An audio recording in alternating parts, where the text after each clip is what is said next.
grupnya nggak ada yang keluar. Bedanya dari grup. Jadi kan aku contohnya bikin grup gitu, bikin grup sendiri gitu. Ada Nggak yang keseluruhan. si grup Nggak yang dari awal itu yang finalis. khusus finalisnya ada tanpa panitia. Nggak yang dari awal. Halo, Alif Cahyani. Tanpa panitia.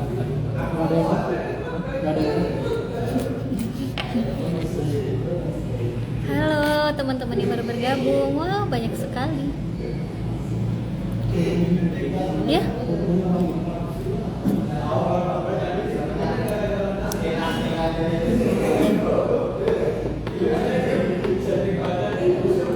Minta terakhir Sudah bisa dikatakan ya? Iya. Halo teman-teman yang baru bergabung. Selamat malam.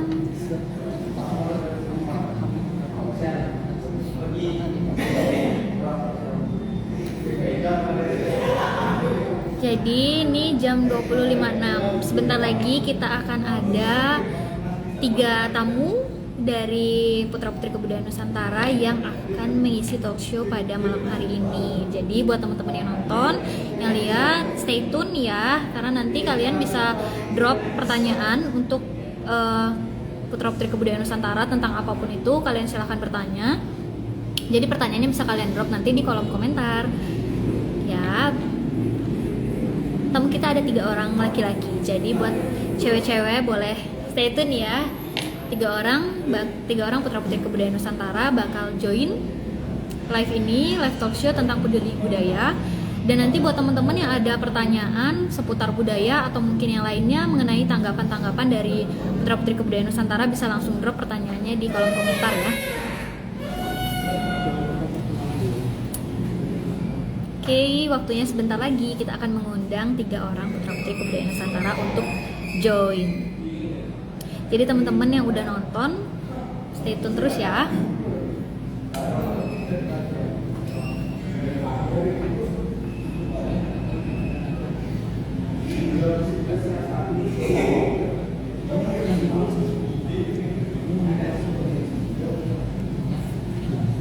Halo Kak Rahmat, sukses ya. Terima kasih Kak Rahmat.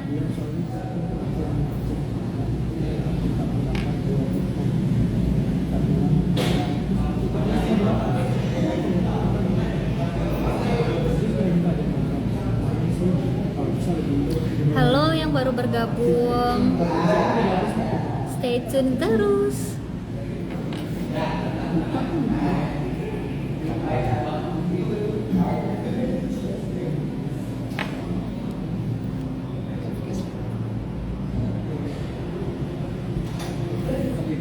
Semoga Indonesia menang ya, amin. Astungkara, semoga Indonesia menang.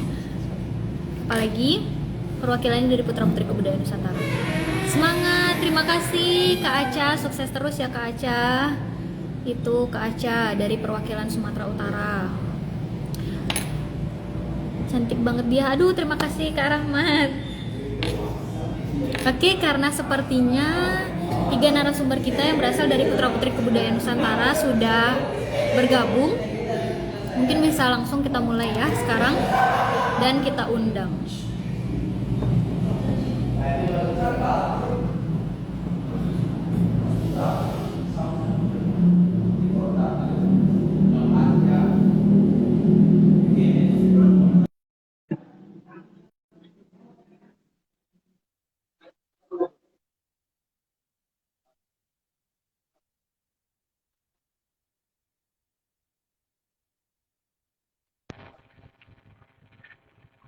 Halo, assalamualaikum Kak Kiki. Halo, waalaikumsalam ya. Kita menunggu yang lainnya. Oke. Halo, Kak Robi.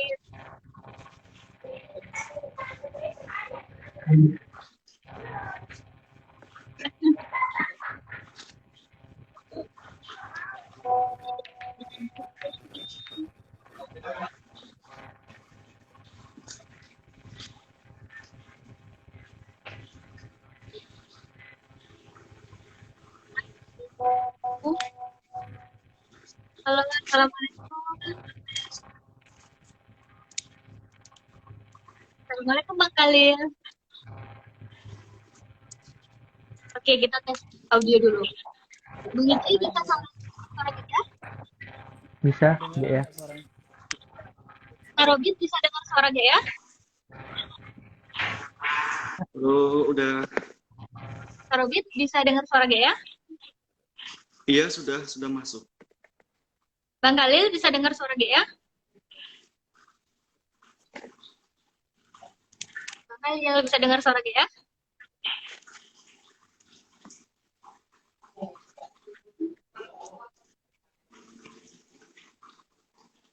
Bang Khalil bisa dengar suara gak ya? Oke, masih loading ya Bang Khalil ya.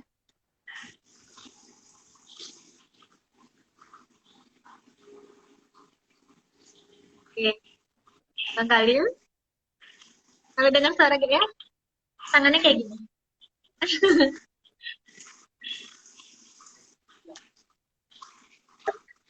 Oke.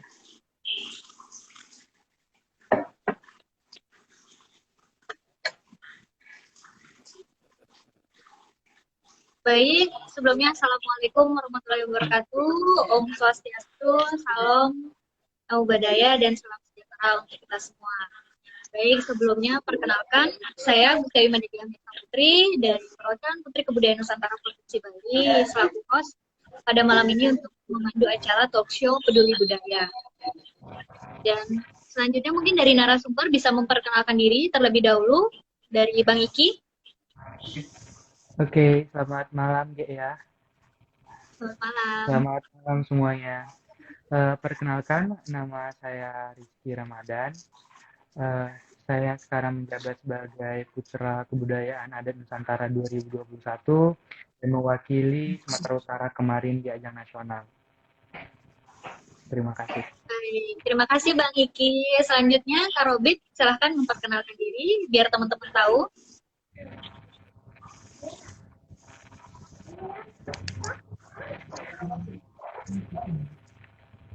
Kak Robit bisa dengar suara gak ya?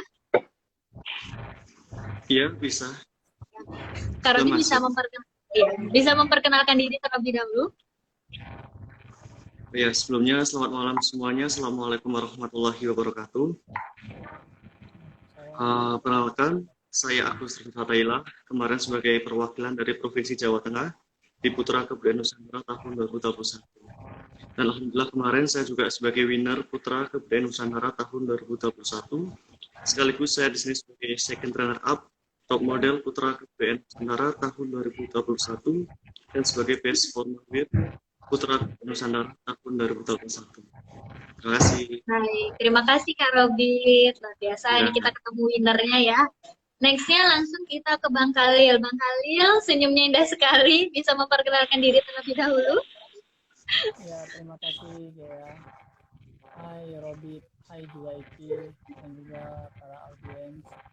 Perkenalkan, nama saya Muhammad Ali Kusyairi.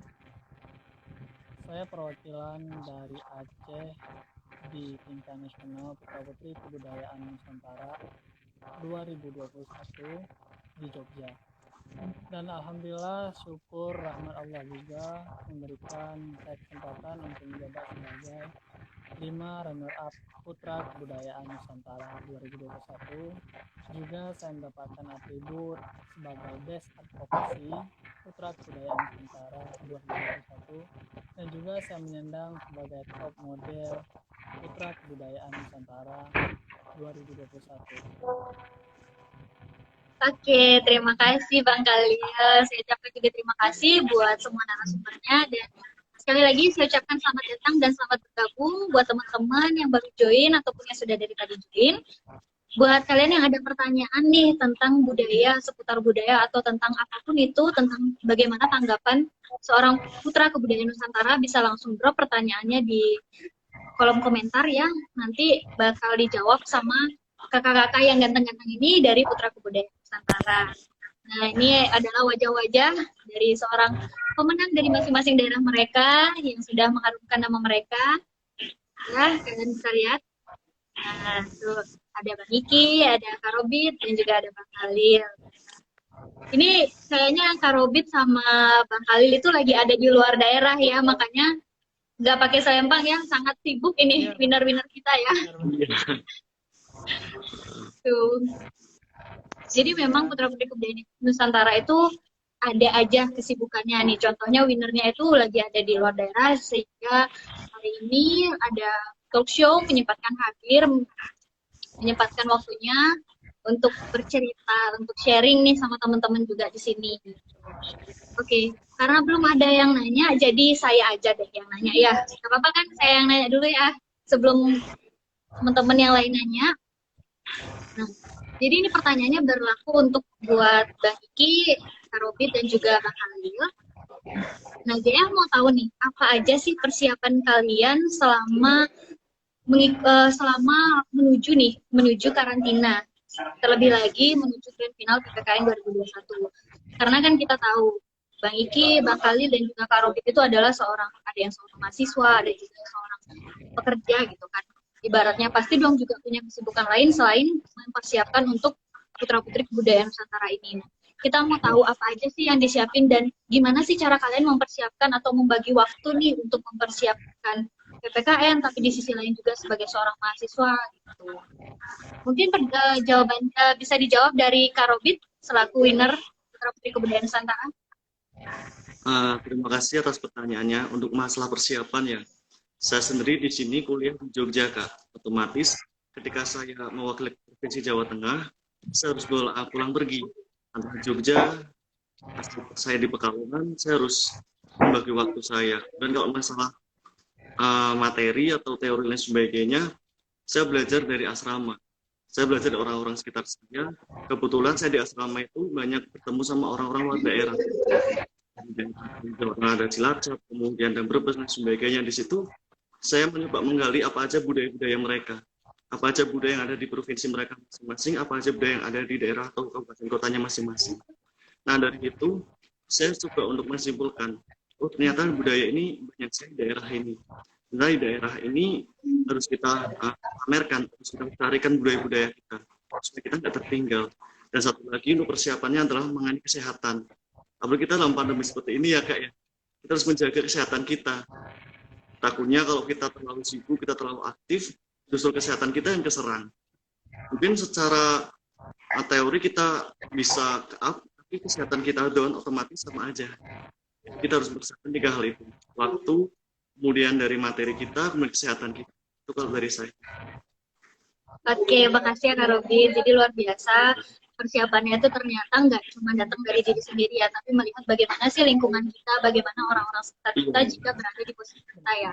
Melihat kalau misalnya dia mengikuti sebuah kegiatan, bagaimana sih cara dia untuk fokus untuk mempersiapkan hal-hal itu ya. Luar biasa banget Kak Robin. Oke, bisa langsung next ke Bang Iki, jawabannya gimana? Tentang apa saja yang disiapkan dan bagaimana cara mengatur persiapan itu? Baik, sebelumnya Gia, alhamdulillah kemarin saya dan pasangan saya, Nur Aisyah, kami mengikuti sebelum mempersiapkan nih, kami mengikuti audisi tertutup yang dilakukan oleh organisasi atau yang biasa kami sebut dengan MR Foundation, di mana kami melakukan audisi tertutup, lalu terpilihlah kami karena kami mengambil advokasi yang sama gitu. Jadi alhamdulillah dua-duanya terpilih, dan selama dari bulan 3 sampai bulan 11 menuju keberangkatan ke nasional, kami memperdalam tentang budaya yang ada, terkhususnya terlebih dahulu yang ada di Sumatera Utara. Lalu kami fokus ke advokasi kami dan apa yang kami lakukan sebelum kami terpilih dan yang akan sebelum kami terpilih dan setelah kami mengikuti ajang nasional nanti. Persiapannya itu tadi dimulai dari pertama tentang knowledge, mental, juga public speaking, dan beberapa hal yang lainnya gitu. Terima kasih. Baik. Terima kasih Bang Iki. Sama-sama, GE. Next, selanjutnya Bang Khalil, silahkan menjawab. Ya, terima kasih Kak. luar biasa dari pengalaman dari Robi dan juga Iki dari Sumatera Utara. Maaf, Bang Khalil, mungkin Sangat suaranya bisa agak lebih keras. Ya, gimana suara udah dengar? Oke, lumayan. Ya, terima kasih Gea atas kesempatannya. Tadi udah dengar dari Kak Robi dan juga Kak Iki, luar biasa pengalaman mereka sebelum karantina dan juga mencapai winner, luar biasa. Kalau dari Khalil sendiri sih, sebelumnya di Aceh melakukan pemilihan melalui Yayasan Putra Putri Aceh. Mereka membuat pemilihan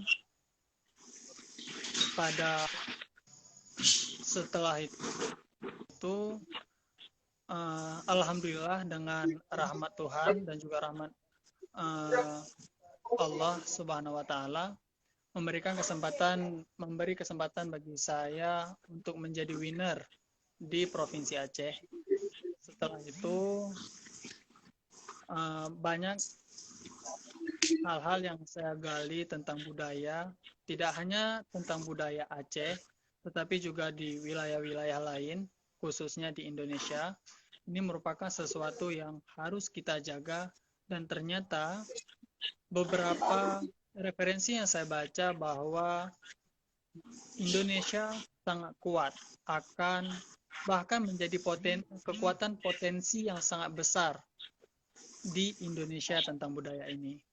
Nah, setelah itu saya tertarik dan dengan seiringnya saya terpilih, saya langsung belajar knowledge, public speaking untuk persiapan ke tingkat nasionalnya.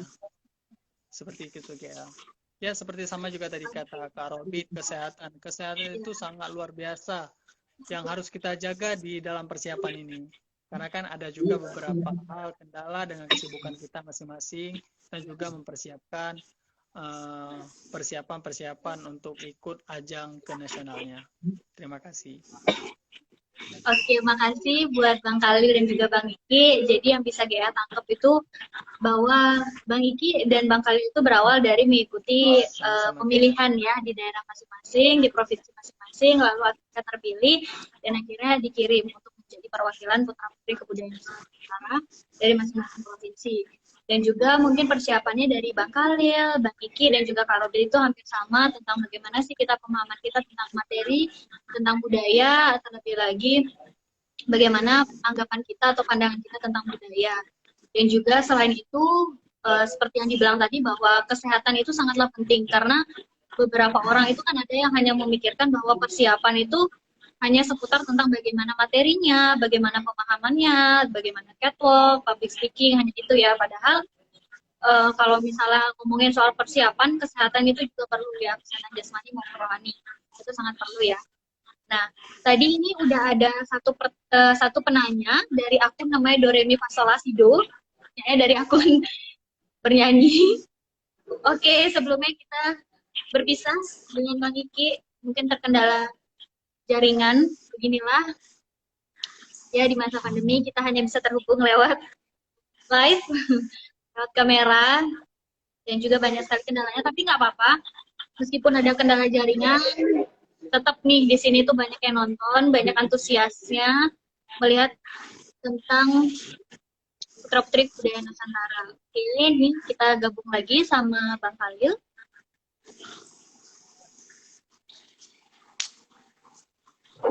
Oke, sebelumnya pertanyaan yang pertama itu bagaimana sih tanggapan kalian sebagai seorang putra kebudayaan mengenai budaya yang bertentangan dengan agama? Jadi sekali lagi saya ulang, jadi ada pertanyaan, bagaimana sih tanggapan kalian sebagai seorang putra kebudayaan Nusantara menanggapi tentang budaya yang bertentangan dengan agama? Baik, bisa dimengerti? Ya, udah kayak kuis ya kita ya. Bisa dimengerti apa enggak, udah kayak kuis ya. Oke, saya persilakan untuk yang pertama menjawab dari Bang Iki. Baik, Silakan. Ya. Terima kasih. Sebelumnya budaya dan agama itu dua hal yang tidak dapat dipisahkan sebenarnya. Namun di balik itu, yang saya pahami tentang budaya adalah budaya itu terjadi karena berada di suatu tempat, yang dilakukan oleh sebuah kelompok dan dilakukan secara turun-menurun generasi ke generasi. Jadi oleh sebab itu makanya banyak budaya yang ada di Indonesia tentunya yang memiliki pro dan kontra jika kita hubungkan dengan agama. Sedangkan agama itu sangat sensitif ya gitu dengan kepercayaan atau dengan arti bahasa dari agama di setiap agama itu gitu ya.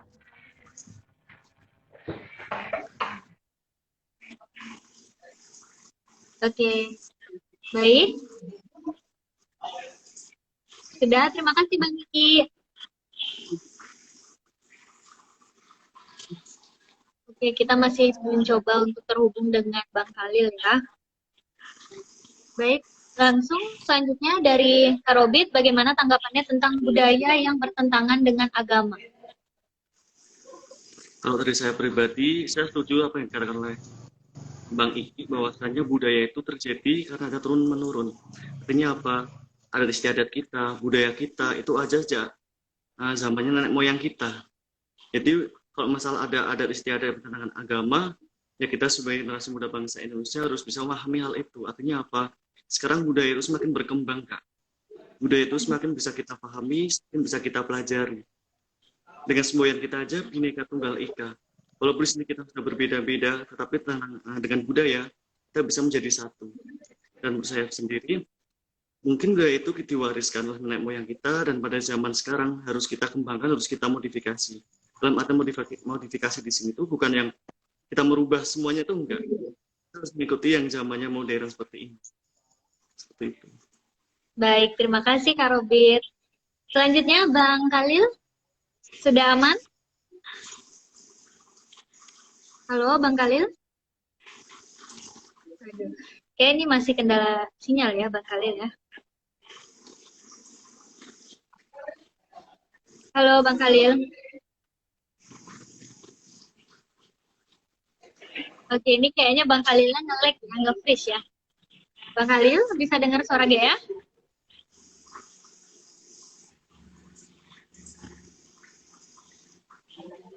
Halo Bang Khalil, bisa dengar suara Gea?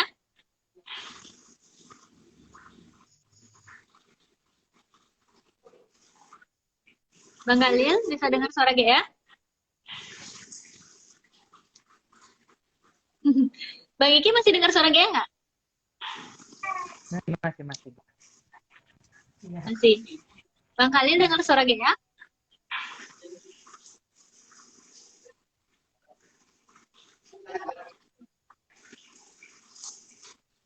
Oke, Bang Khalil, sekali lagi bisa dengar suara Gea?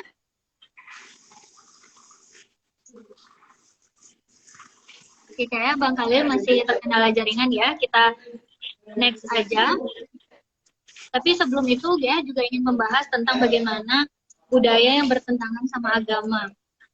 Tentu kayak banget bagaimana budaya itu bertentangan sama agama. Yang dimana budaya itu kan diwariskan turun-temurun dari nenek moyang kita. Dan pastinya budaya itu semakin berkembangnya zaman juga pasti akan ikut berkembang.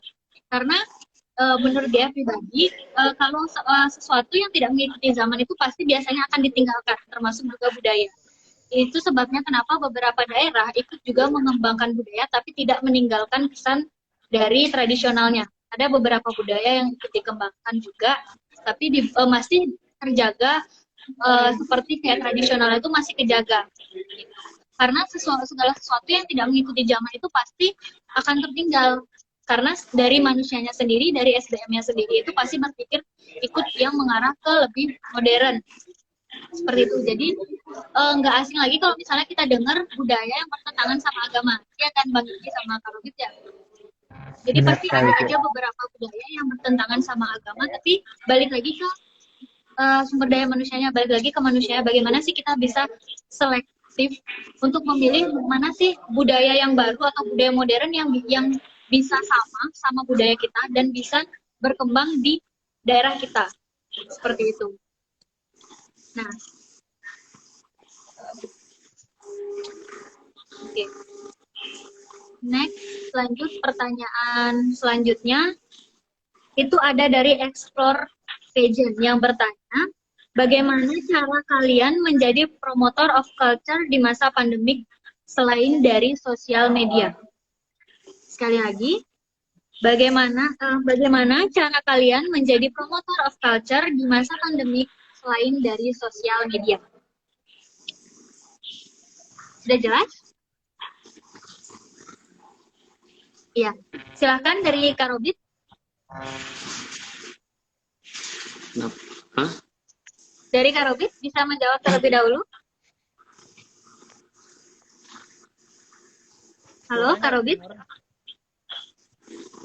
Iya, halo. Ya, Karobit bisa dengar pertanyaan tadi yang Gea sebutin? Kurang jelas, Kak. Oh Gimana ya, tadi? oke Gea ulang ya. Jadi pertanyaannya, bagaimana cara kalian menjadi promotor of culture di masa pandemik selain dari sosial media? Kalau dari saya pribadi, yang ingin saya lakukan adalah selain kita sosial media nih, ini salah satu program kita, salah satu bagaimana kita memperkenalkan budaya kita melalui sosial media. Tapi kalau di luar sosial media, tentunya kita harus bisa yang namanya tatap muka langsung. Nah, itu kita sosialisasi, nah, kita berkunjung ke museum dan sebagainya yang mengenai budaya, itu salah satu cara kita untuk mengenalkan budaya kita. Untuk budaya nih, budaya itu kan nggak harus adat bahasa dan sebagainya. Ada yang namanya budaya sopan santun, budaya orang Indonesia ramah tamah, apalagi budaya orang Jawa unggah-ungguhnya. Nah, ini bisa kita perkenalkan secara langsung. Terus bisa memperlihatkan bagaimana sih budaya asli orang Indonesia itu seperti apa. Kalau kita bisa memperkenalkannya melalui sosial media, terus kita sendiri yang bisa mengeksplornya. Jadi kita bahasanya kita dapat, budayanya kita dapat, adat istiadatnya kita dapat, kemudian dari sumber daya manusianya kita juga dapat, dari sikap kita, karakter kita, intelektual kita, itu salah satu budaya. Seperti itu. Jadi Indonesia itu kaya akan budaya. Tugas kita di sini adalah bagaimana cara kita tetap menjaga eksistensi budaya kita. Karena kalau kita tertinggal nih Kak, otomatis kita juga menghilangkan jadi diri bangsa kita. Otomatis kita juga bisa menghilangkan karakter bangsa kita. Jadi saya di sini pun masih belajar bagaimana cara saya pribadi untuk mengupgrade kemampuan saya mengembangkan budaya-budaya yang ada di sekitar saya. Seperti itu. Oke, terima kasih Kak Robit. Next, kita ke Bang Iki. Iya. Bagaimana tanggapannya Bang Iki?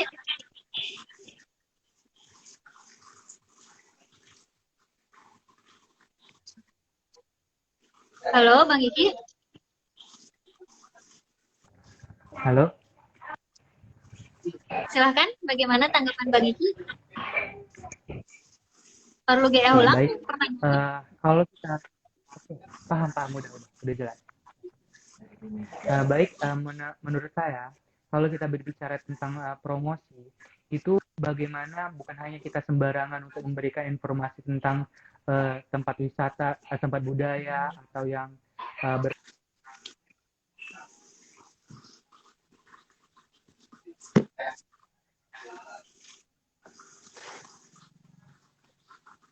Oke, ini Bang Iki loading.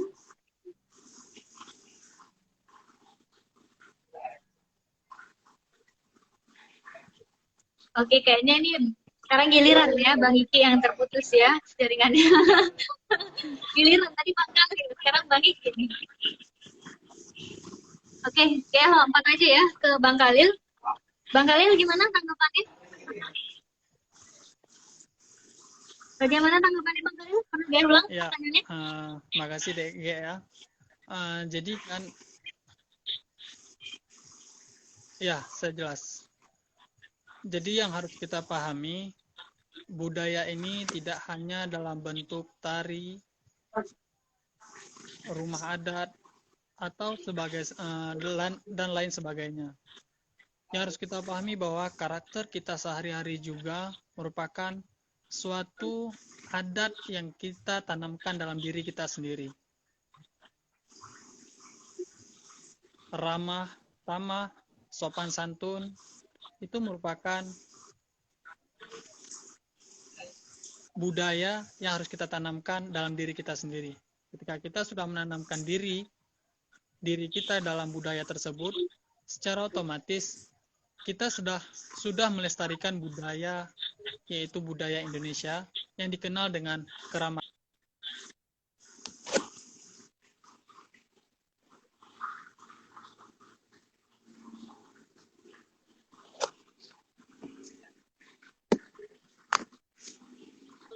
Galil? Diri kita dalam berbahasa, berinteraksi satu sama lain, memberikan contoh-contoh yang baik, itu merupakan salah satu budaya harus kita tanamkan baik pada diri kita sendiri dan kepada orang lain. Itu juga salah satu cara mempromosikan budaya secara langsung kepada generasi-generasi milenial, baik dalam kalangan anak kecil, milenial maupun juga orang tua. Itu merupakan salah satu cara mempromosikannya seperti itu ya. Oke, terima kasih Bang Khalil jawabannya. Jadi bisa Gea tangkap dan rangkum ya dari Miki, dari Bang Khalil dan juga Kak Robit bahwa banyak sekali cara mempromosikan budaya di masa pandemi ini selain dari sosial media. Seperti yang dibilang dari Bang Khalil tadi, dengan cara menanamkan sikap ramah tamah ataupun sikap lain seperti gotong royong kekeluargaan itu dalam diri kita dan mempromosikannya itu dari lingkungan yang lebih kecil dulu, seperti ke generasi muda yang ada di daerah kita sebelum kita melangkah ke arah yang lebih besar. Ya. Lalu dari Kak Robin juga menjelaskan bahwa bagaimana sih kita mempromosikan budaya selain dari sosial media itu dengan cara tetap muka secara langsung supaya kita lebih tahu bagaimana sih budayanya, bagaimana juga bahasanya. Tapi di masa pandemi seperti ini memang yang lebih efektif adalah sosial media karena dengan promosi langsung itu kita masih terkendala karena di beberapa daerah masih ada yang dilarang untuk berkegiatan secara langsung ya, berkegiatan tatap muka. Kita pun dari program budaya Nusantara juga sudah ada merencanakan beberapa program kerja yang memang rencananya dilaksanakan secara tatap muka, tapi karena pandemi yang beritanya pasang surut, yang kadang dibilang udah hilang, kadang lagi muncul ya, jadinya membuat kita juga agak takut, agak worry untuk melakukan sosialisasi tentang budaya secara tatap muka. Jadi yang bisa kita lakukan sebagai Putra Putri Kebudayaan Nusantara pastinya hanya melalui sosial media ini, salah satunya dengan cara talk show peduli budaya yang saat ini kita lakukan. Jadi di sini juga sebagai platform dari teman-teman di luar sana yang ingin bertanya tentang budaya kepada Putra Putri Kebudayaan Nusantara. Jadi bisa drop pertanyaannya di sini, melalui ini kalian bisa mempertanyakan apa sih yang masih jadi bayang-bayang di otak kalian, bisa kalian drop di sini dan sebisa mungkin akan kita jawab. Oke.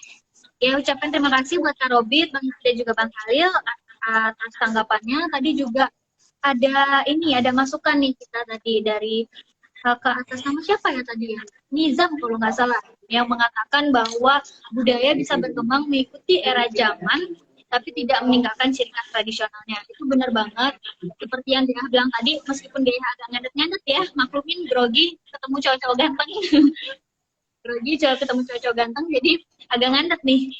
Nah, jadi benar banget, zaman budaya itu bisa berkembang mengikuti era zaman dan juga tidak meninggalkan ciri khasnya. Oke, ini ada yang minta save dan post ya. Live-nya oke. Ya, nanti kita save, kita posting. Oke, kita cari dulu pertanyaannya. Kayak tadi ada pertanyaan ya. Bentar ya, sabar menunggu ya. Oke, ini ada yang bertanya. Assalamualaikum warahmatullahi wabarakatuh. Izin bertanya, bagaimana sih cara menanamkan sampai cara menanamkan aja. Oke, mungkin yang dimaksud bagaimana sih cara Putra-Putri Kebudayaan Nusantara menanamkan sikap-sikap yang tadi dibilang oleh Bang Khalil seperti sikap ramah tamah, kekeluargaan, dan gotong royong dalam diri kita sendiri sebagai bentuk cara untuk mempromosikan budaya itu sendiri. Gimana?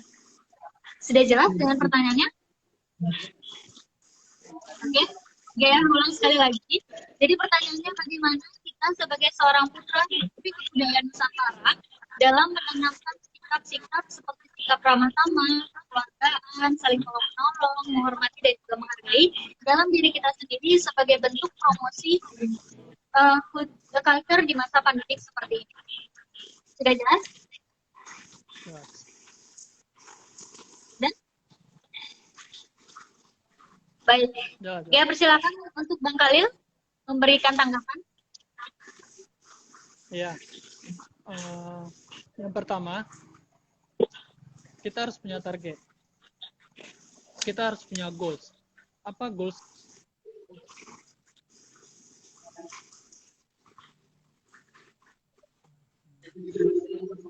Cara kita berinteraksi itu merupakan salah satu cara kita mengedukasi sebenarnya. Karena apabila kita mengeluarkan bahasa yang baik, bahasa yang bagus, sopan santun, dengan body language kita yang bagus, dengan tata krama kita, secara nggak langsung mereka merekam pada diri mereka bahwasannya saya harus seperti mereka. Saya harus bisa seperti dia. Dengan rasa keinginan mereka, dengan cara kita berbicara yang baik, secara otomatis hal budaya yang harus kita tanamkan seperti ramah tamah, sopan santun akan menyebar dengan sendirinya, karena dari satu orang ke orang lain akan mengikuti.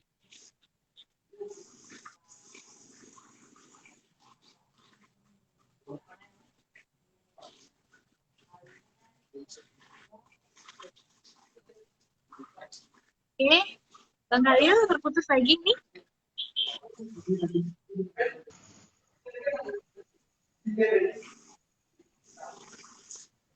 Halo, Bang Khalil.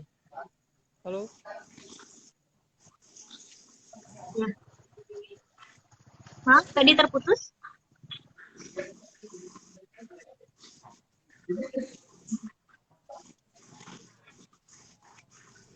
Baik, sepertinya rada-rada ya dengernya ya.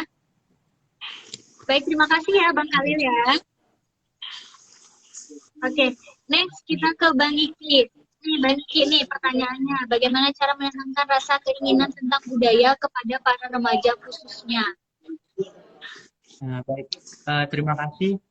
Yang pertama itu saya mencontoh dari diri saya ketika saya mendengar kata budaya gitu kan. Budaya nggak bisa dipungkiri. Kita inilah adalah benteng terakhir gitu. Gimana perkembangan budaya itu ke depannya seperti apa gitu. Jadi membuat saya merasa kayak seperti salah satu yang menjadi program kerja saya, permainan tradisional gitu kan. Kan kita lihat zaman sekarang ini anak-anak memainkan gadget itu luar biasa, bahkan dari umur yang setahun, 2 tahun itu udah nggak bisa lepas dari gadget kan. Balik lagi ketika kita memberitahu mereka tentang permainan tradisional itu seperti bermain engklek atau congklak, itu mengajarkan kita untuk berinteraksi, bekerja sama, sportivitas gitu. Jadi itu sih hal yang inti dari pertama kali mengapa saya menyukai budaya gitu. Kenapa sih hilang hal-hal yang seperti itu di tengah masyarakat saat sekarang ini gitu. Jadi dan setelah itu pun kita harus bisa menempatkan circle kita di mana. Sama kayak Bang Khalid tadi bilang, ketika kita berada di circle orang-orang hebat yang bisa memberikan inspirasi untuk kita akan terikut dengan mereka gitu. Jadi kita harus juga pintar-pintar memilih circle lingkungan tempat kita berkembang seperti itu ya. Baik. Terima kasih Bang Iki. Next, langsung ke Kak Robit. Bagaimana cara kita sebagai putra putri kebudayaan Nusantara menanamkan rasa keinginan tahu tentang budaya di dalam diri kita, khususnya pada remaja? Kalau dari saya pribadi sih ada 2 faktor ya Kak ya. Yang pertama tentunya kesadaran diri kita, yang kedua faktor lingkungan sama yang dikatakan oleh Bang Iki tadi. Yang pertama adalah kesadaran diri kita. Kalau kita nggak sadarkan budaya kita, ya kita akan tertinggal. Mungkin kita akan menghilangkan budaya kita. Saya sendiri dulu advokasi ingin mempromosikan batik karena apa? Batik di sini banyak sekali remaja-remaja sekarang yang jarang menggunakan batik Kak. Kalau kita hampir ini kita tidak bisa mempertahankan budaya kita, siapa yang akan mempertahankan lagi?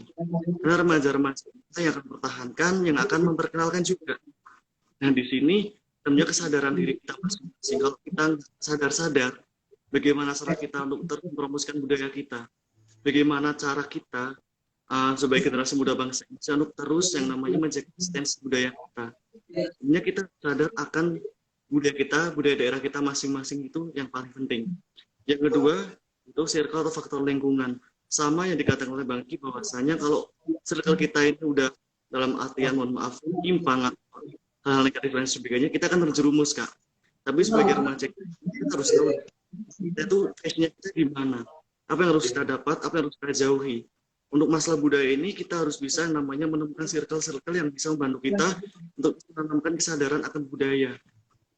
Kita nggak usah terlalu muluk-muluk, yang penting adalah budaya daerah kita masing-masing, udah itu aja.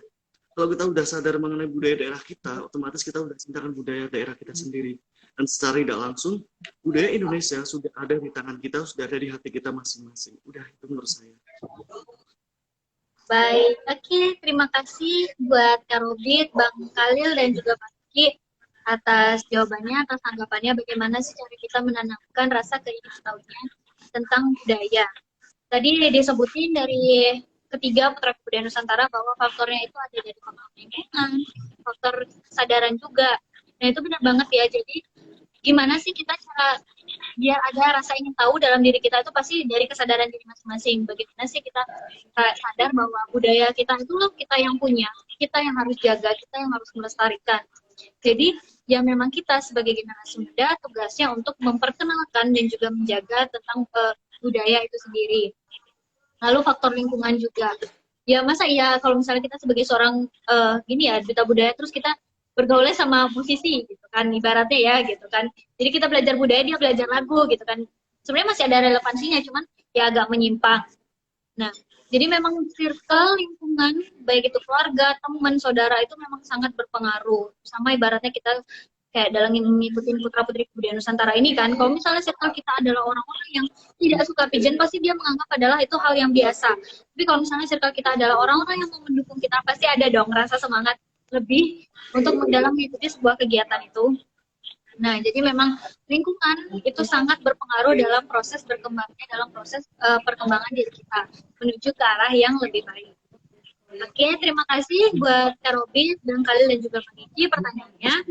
Ini juga ada pertanyaan, tapi ini kok kayaknya pertanyaan buat saya, bukan buat kakak-kakak yang ganteng ini. Tadi kalau nggak salah ada pertanyaan dari Andrea, kalau nggak salah tentang bagaimana sih cara menerima kekalahan dalam mengikuti suatu ajang, karena jujur dia masih merasakan down. Saya izin menjawab terlebih dahulu. Kalau dari saya pribadi, menurut kekalahan, menurut saya itu adalah hal yang biasa ya. Kalah menang itu adalah hal yang biasa dalam suatu perlombaan lah, saya bilang. Tapi di sini kan dalam mengikuti sebuah ajang pigeon, yang lebih utama itu apa sih tujuan kita buat ngikutin pigeon ini? Apa sih yang mau kita lakuin? Apa sih yang mau kita kasih? Kayak gitu. Untuk menjadi seorang pemenang itu tidak menjadi bahwa setiap orang ingin menjadi pemenang dalam mengikuti sebuah ajang. Tapi tentang bagaimana saat kita tidak mendapatkan juara, kita tidak menang, tapi kita tetap merasa bahwa kita ada tanggung jawab, kita ada tugas, kita udah bawa label nih, kita udah pegang label sebagai putra kebudayaan Nusantara, kita sebagai putri kebudayaan Nusantara yang tugasnya pasti melestarikan, menjaga dan juga memperkenalkan budaya yang ada di provinsi kita masing-masing. Saya sendiri saat kemarin habis grand final tidak memungkiri dan tidak berbohong juga, pasti sedih, sangat sedih. Tapi tidak tapi nggak juga beranggapan bahwa oh aku nggak juara, berarti aku nggak usah berkontribusi di sini. Nggak, buang jauh-jauh pikiran kayak gitu. Jadi kita nggak menang itu bukan berarti kita jelek kayak gitu. Kita nggak menang bukan berarti kita jelek, ya kan? Karena itu tergantung balik lagi ke selera dan standar penilaian. Nah, jadi standar penilaian Dewan Juri itu kan pasti berbeda-beda. Apa yang menurut saya bagus belum tentu menurut Dewan Juri bagus, dan apa yang menurut saya jelek belum tentu menurut Dewan Juri itu jelek. Jadi setiap orang itu mempunyai sudut pandangnya masing-masing, dan itulah yang menjadi dasar sebenarnya penilaian dari Dewan Juri itu sendiri. Mereka pasti melihat apa sih yang ada di dalam diri orang ini, apa kelebihannya, apa kekurangan. Saya juga nggak tahu apa kelebihan Kak Robit apa, kekurangan Kak Robit apa, tapi Dewan Juri pasti tahu kelebihan Kak Robit apa, kekurangan Kak Robit apa, sampai akhirnya Kak Robit dinobatkan sebagai winner, ibaratnya seperti itu kan. Termasuk juga pada Bang Khalil dan juga Bang Iki.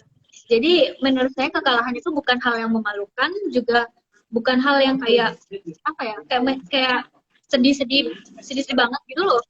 Sedih wajar gitu, cuman ya jangan sampailah kekalahan itu bikin kalian untuk kayak udah aku nggak mau lagi gitu loh.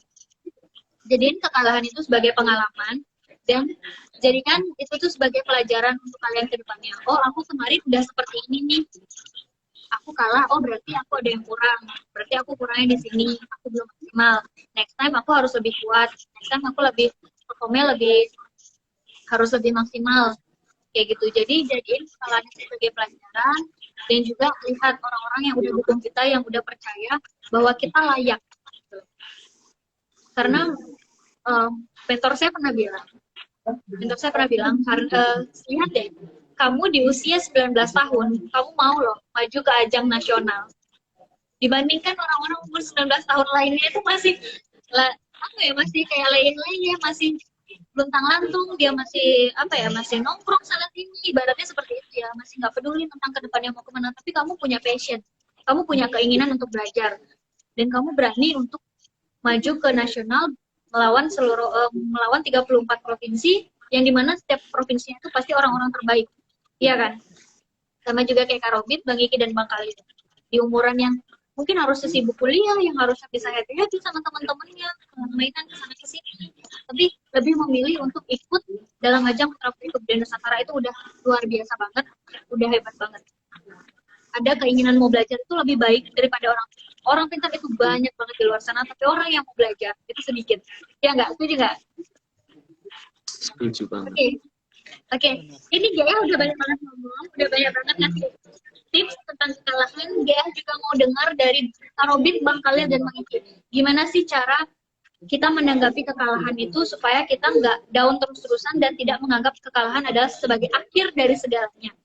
Ya, persilakan untuk Bang Iki terlebih dahulu. Baik ya. Dan lagi ke pengalaman hidup saya sendiri. Ketika saya mengikuti ajang, saya lihat dulu apa yang menjadi purpose saya untuk mengikuti ajang itu, dan apa value yang saya dapat ketika saya mengikuti ajang itu.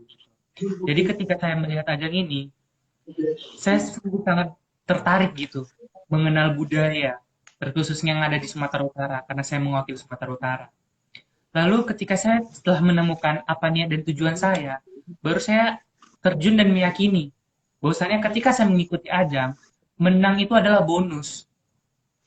Itu yang bisa saya tangkap. Menang itu adalah bonus. Dan kita memberikan kepada juri, memberikan kepada teman-teman, di mana teman-teman kita perwakilan terbaik dari provinsinya gitu. Saya juga mendapatkan ilmu dari mereka gitu. Jadi ketika saya kalah pun, saya banyak mendapatkan ilmu gitu, pelajaran gitu. Gak ada di dunia ini manusia yang sekali ngikut langsung sukses gitu. Pasti mereka mengikuti anak tangga menuju kesuksesan itu. Walaupun mereka di pertengahan jalan terjatuh, bisa dibilang. Tapi balik lagi gitu, apa motivasi dan tujuan kita untuk mengikuti ajang itu. Dan untuk menang, itu adalah bonus. Seperti itu sih dari saya. Oke, makasih ya Bang Iki atas masukannya. Next ke Kak Robin, bagaimana masukannya, sarannya? Halo Kak Robin? Iya, halo. Bisa ngasih masukannya?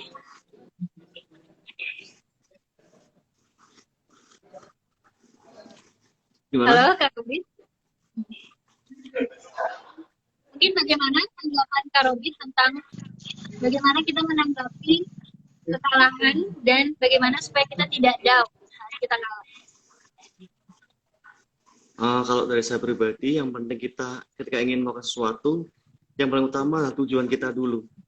Kalau tujuan kita ini untuk mencari ilmu, mencari pengalaman, menambah relasi, kemenangan atau kekalahan itu sebagai bonus kita. Kita menang itu adalah bonus plusnya kita. Kalau kalah pun sebenarnya bonus plus kita untuk menambah wawasan kita. Kalau misal nih, saya pribadi kalau saya kalah, berarti apa yang kurang dalam diri saya? Saya nggak malah menyalahkan diri saya, itu enggak, 100% saya nggak menyalahkan. Tapi di sini bagaimana caranya saya untuk mengalahkan, bukan mengalahkan ya, namanya kekalahan ini bisa saya implementasikan bagaimana mencari kelebihan. Ketika saya lemah dalam satu materi, ketika saya lemah dalam satu teori, saya harus mengupgrade kemampuan itu. Kalau kita kalah tapi kita nggak mau berjuang lagi, sama halnya kita udah kalah dalam semua hal. Kita udah kalah dalam semua teori dan sebagainya. mental kita udah kalah di situ, kita bukan pesaing-pesaing lagi. Tapi kalau kita udah punya jiwa kompetisi yang tinggi, mau kita kalah, mau kita menang, yang penting adalah tujuan kita. Karena guru saya pun pernah mengatakan bahwa kita di sini jangan pernah menyamakan proses kita sama proses orang lain, dan jangan pernah kita, karena bunga pun ditumbuhkan secara bersamaan. Artinya apa? Walaupun proses kita berbeda, walaupun proses kita ini nggak sama, tapi tujuan kita sama. Dan ketika bunga itu tidak secara bersamaan, pasti kita ada masa di mana kita mengalami kegagalan, masa di mana kita di atas, masa di mana kita ke bawah. Yang penting kita harus bisa menerima secara ikhlas. Tanggung jawab kita itu yang paling penting di sini, tujuan kita. Seperti itu. Oke, terima kasih Kak Robit ya. Next, terakhir dari Bang Khalil. Gimana nih Bang Khalil? Masukannya, tanggapan Bang Khalil kalau kita mengalami kekalahan dan kita supaya nggak down yang berlebihan. Ya, yang perlu harus kita garis bawahi adalah kita di sini semuanya adalah pemenang. Kita semua di sini adalah pemenang. Di dalam suatu kompetisi atau suatu ajang, tingkat kemenangan dan kekalahan itu sama, 50%, 50% dari setiap semua peserta. Tinggal kita mengasahnya dan mendapatkan kesempatan yang baik untuk menggali potensi kita di situ. Jadi, yang harus kita garis bawahi adalah kita ini di sini adalah pemenang. Nah, ketika kita mengikuti suatu ajang, harus kita kontrol jiwa kompetisi kita. Jangan terlalu ambisi. Ketika kita ambisi, semua akan buyar. Ya. Dan saya juga punya tips dari mentor saya juga. Ketika kamu mendapatkan suatu kendala, jangan pikirkan kendalanya, tapi pikirkan solusinya. Karena ketika kamu memikirkan masalahnya, maka solusi tidak akan terpikir. Nah, ketika kamu juga dalam suatu keadaan kompetisi, jangan pikir menangnya. Tapi bawa dari diri kamu untuk daerah kamu, untuk orang tua kamu, untuk orang-orang yang sayang pada kamu. Kamu tunjukkan itu kepada mereka. Jangan pernah berambisi untuk winner. Karena benar kata Robit, GEA dan juga Iki tadi mengatakan bahwa menang adalah bonus. Yang terutama adalah goals. Goals apa tujuan kita dalam mengikuti suatu kompetisi. Banyak yang menyalahkan mindsetnya. Ini saya sedikit kasih. Ini dari mentor juga, dari mentor saya juga.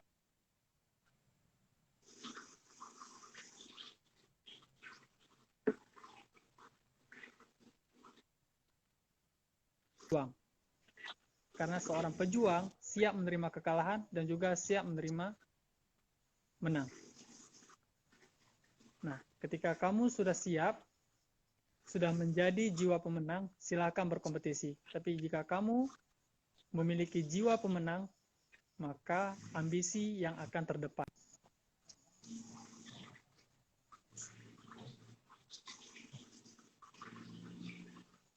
Oke, terima kasih Bang Khalil. Ini luar biasa banget ya masukan-masukan dari winner-winner kita, dari Kak Robit, dari Bang Iki, dan juga dari Bang Khalil. Itu motivasinya hampir sama, yang memang bahwa kemenangan itu adalah sebuah bonus. Yang terpenting adalah bagaimana tujuan kita, bagaimana goals kita dalam mengikuti sebuah ajang. Tentang apa sih yang akan kita berikan kepada ajang tersebut. Dan apa yang kita dapatkan dari ajang tersebut. Kita pastinya mendapatkan pengalaman dan juga mendapatkan pelajaran. Dan tadi juga ada tips dari Bang Khalil bahwa ketika kita mendapatkan kendala, jangan pikirkan kendalanya, tapi pikirkan bagaimana solusinya. Ya, mentor saya juga pernah bilang bahwa ketika kita mengikuti suatu perlombaan, kita melihat tentang pesaing kita yang terlihat lebih bagus daripada kita. Gak usah, kita nggak perlu pikirin apa yang mereka punya, apa yang membuat mereka bagus. Tapi pikirkan apa yang ajang tersebut cari. Mereka mencari seorang leader, mereka mencari seseorang yang mempunyai passion, mereka mencari seseorang yang mempunyai dasar sebagai seorang putra-putri kebudayaan Nusantara. Itu yang kita berikan. Jangan memikirkan apa yang mereka punya, apa yang mereka bawa, tapi pikirkan apa yang ajang tersebut cari. Seperti itu. Oke, waktunya nggak kerasa, cepat banget. Tinggal 10 menit lagi. The last question, saya mau tanya buat Bang Iki, Bang Khalil, dan juga Kak Robit.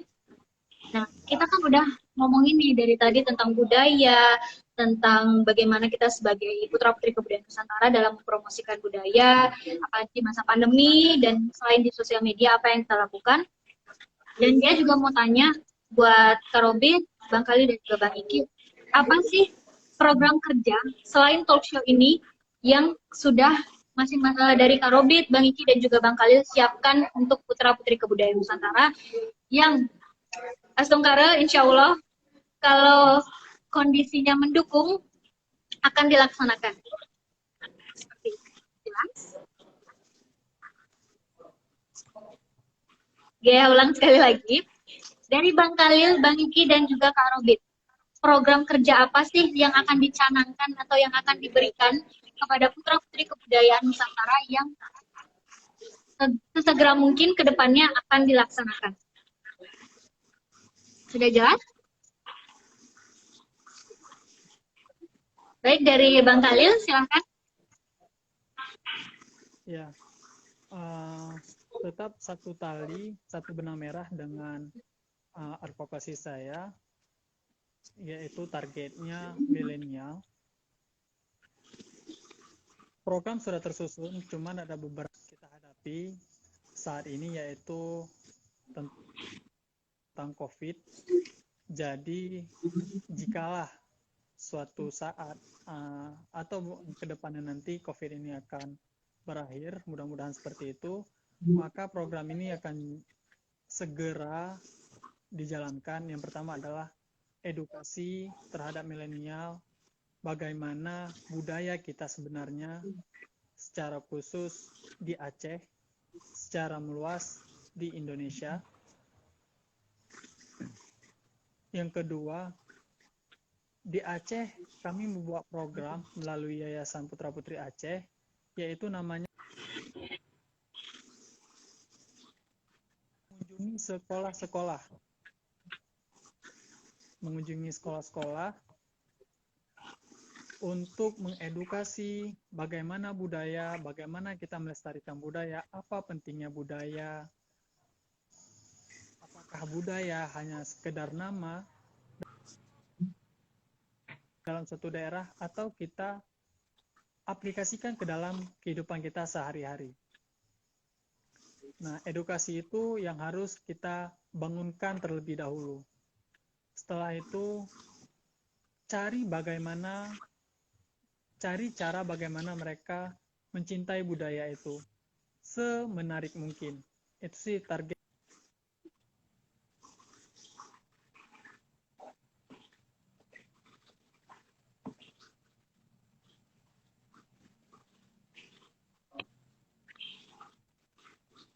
Bang Khalil. Ini Bang Khalil loading di Gaya Haja atau di Kak Robit dan Bang Iki juga ya? Di Abang juga. Oh, oke. Jaringannya mengganggu lagi. Kita terpisah oleh jaringan. Gaya next saja ya kalau gitu ya untuk Kak Robit. Dipersilakan. Untuk program kerja sih hampir sama kayak Bang Khalil tadi. Karena kan kita di sini kendala sama adanya COVID, adanya PPKM dan sebagainya, jadi kita itu terbatas. Ruang gerak kita itu terbatas, Kak.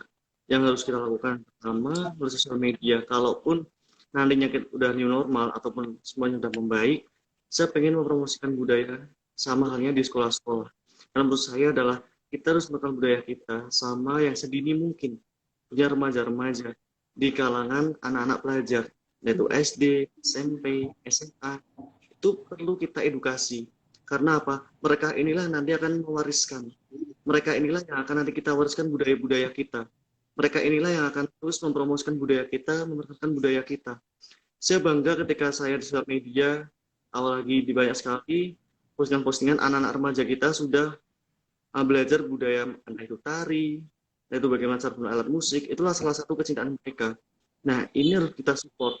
Jadi yang bisa support mereka itu bukan hanya kita saja, dari pemerintah bisa, kemudian dari orang tuanya bisa, karena banyak sekali peran penting yang harus kita support mereka supaya cintakan budaya masing-masing. Dan ketika kita udah memenuhi sasaran kita, mereka sudah mulai menanamkan mindset bahwasanya kita harus terus mengenal budaya kita, ini akan lebih mudah untuk kedepannya Indonesia tidak akan tertinggal budayanya. Dan remaja-remajanya pun akan tetap bagaimanapun caranya harus bisa menjaganya. Yaitu mereka belajar, yaitu mereka di sana membaca buku dan sebagainya, literasi, itu juga penting.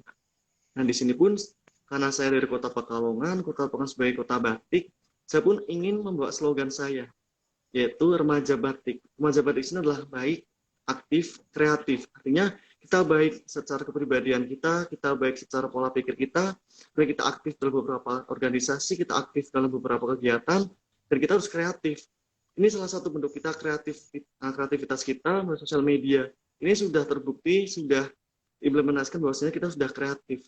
Nah, anak remaja-remaja di luar sana harus kreatif juga dengan versinya mereka masing-masing. Di sini kita hanya bisa menjadi public figure mereka, kita di sini hanya bisa mengarahkan mereka. Seperti itu, Kak.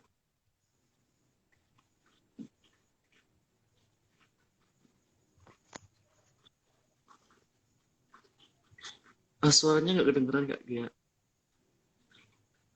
Maaf. Aduh, maaf. Saya masih grogi. Oke. Terima kasih Kak Robin, dan juga terima kasih Bang Khalil. Next, Bang Iki bisa kasih masukannya yang luar biasa buat teman-teman Oke, tentang baik. program kerja. Ya. Jadi balik lagi ya dengan advokasi yang saya bawa kemarin ke nasional, Cultural Tourism in the Land of Samosir. Jadi di sini saya mengangkat wisata budaya yang ada di Samosir. Karena kan seperti kita ketahui, budaya dan wisata itu nggak bisa dipisahkan. Itu sangat berhubungan erat kaitannya. Ketika kita ke tempat wisata, justru budayanya juga kita akan terikut. Jadi itu yang pertama menjadi program kerja saya, wisata budaya. Otomatis saya akan memperdalami dulu wisata yang ada di Sumatera Utara, dan karena saya terpilih sekarang udah secara nasional, maka saya membawakannya dan memahami juga budaya yang ada di Indonesia. Lalu setelah itu saya juga mengangkat untuk program kerja saya adalah permainan tradisional yang seperti saya bilang tadi. Dan ketika saya melakukan program kerja wisata budaya yang ada di suatu tempat, maka di situ juga akan saya memberikan permainan tradisional. Jadi ketika saya datang ke suatu tempat, saya mendapatkan 2 program kerja sekaligus. Jadi bisa bersamaan seperti itu. Terima kasih Bang Iki. Ini tiga-tiganya luar biasa banget ya menjelaskan apa saja program kerja mereka ke depannya sebagai putra kebudayaan Nusantara, yaitu dengan cara menanamkan rasa keinginan tahu budaya dan mempelajari lebih dalam lagi budaya-budaya apa saja yang ada di daerah masing-masing. Lalu menyalurkannya kepada generasi muda, terlebih lagi kepada anak-anak kecil yang nantinya juga pasti akan membawa dan menjaga, melestarikan, mengharumkan daerah mereka masing-masing dengan kebudayaan mereka. Saya ucapkan terima kasih buat Kak Robit, Bang Khalil, dan juga Bang Ki sudah menjelaskan bagaimana cara kalian sebagai putra kebudayaan Nusantara dalam memberikan suatu kegiatan kepada putra-putri kebudayaan Nusantara. Nah, dan gak kerasa banget, waktunya udah menunjukkan pukul 10 di Bali dan pukul 9 di waktu Indonesia Barat, ya. Dan ya, sudah seharusnya juga berakhir talk show pada malam hari ini. Ya, ucapkan terima kasih yang sebesar-besarnya buat Niki, Bang Khalil, dan juga Kak Robit sudah menyempatkan waktunya, sudah meluangkan waktunya untuk hadir dan memberikan tanggapan-tanggapan, memberikan masukan-masukan dan sharing tentang pengalaman apa aja yang didapatkan selama mengikuti Putra-Putri Kebudayaan Nusantara. Dan tadi juga sempat ada beberapa orang yang menanyakan tentang kapan pembukaan registrasi Putra-Putri Kebudayaan Nusantara 2022. Ini mohon maaf nih, ini 2021 aja baru nih. Dan hanya 2022. Kita belum mau lengser loh. Kita belum mau lengser ya kan? Baru juga menjabat, masa ditanyain kapan mau lengser? Ya. Jadi kapan pembukaan pendaftaran registrasi Putra-Putri Kebudayaan Nusantara 2022? Tetap stay tune, nantiin aja di akun Instagram Putra-Putri Nusantara. karena nanti di sana akan ada segala jenis informasi tentang registrasi Putra Putri Kebudayaan Nusantara tahun 2022.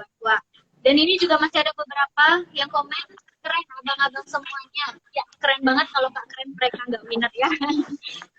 Ini emang keren-keren semua, Kak Robit, Bang Iki, Bang Khalil, icon dari masing-masing daerah mereka. Terus ini juga nih, ada fansnya Bang Khalil nih, cowok Aceh ganteng banget. Yang dari Sumatera Utara sama dari Jawa Tengah ganteng juga loh ini. Yang mana nih kira-kira cocok buat dia? Oke. Ya, GA, sekali lagi GA ucapkan terima kasih buat Kak Robit, Bang Khalil, dan juga Bang Iki. Semoga dari apa yang kita sharing malam ini bisa berguna untuk orang banyak, bisa berguna untuk masyarakat luas, terlebih lagi juga bisa menginspirasi kepada generasi muda, dan juga buat teman-teman yang udah nonton dari awal sampai akhir. Saya ucapkan terima kasih sudah menonton, dan semoga apa yang kita berikan bermanfaat buat kalian semua, dan apa yang menjadi pertanyaan kalian bisa terjawab semua ya. Oke, sebelum berakhir boleh kita foto bersama? Oke, siap, prepare. Kak Robit, Bang Khalil, dan Bang Iki siapkan pose terbaik karena Gaya akan screen kan? Oke? Yap. Senyum? Oke, prepare dulu. Kak Robit, senyum ya? Oke. 1, 2, 3.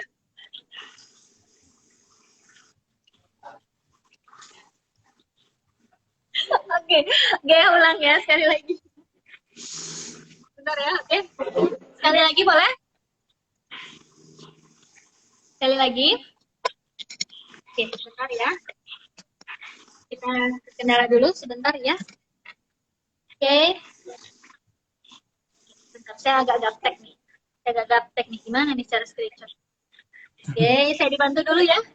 Oke, siap. 1, 2, 3. Oke, sudah dapat ya, meskipun agak bergejolak. Oke, sekali lagi saya ucapkan terima kasih yang sebesar-besarnya buat Bang Iki, Bang Khalil, dan juga Kak Robit. Terima kasih atas waktunya. Assalamualaikum warahmatullahi wabarakatuh. Om Santi Santi Om, Shalom, Namo Buddhaya, salam sejahtera untuk kita semua, dan sampai jumpa di talk show Peduli Budaya next week. Oke. Bye-bye. Thank you buat teman-teman yang udah nonton juga ya. See you. Ya. Ya, assalamualaikum. Yeah.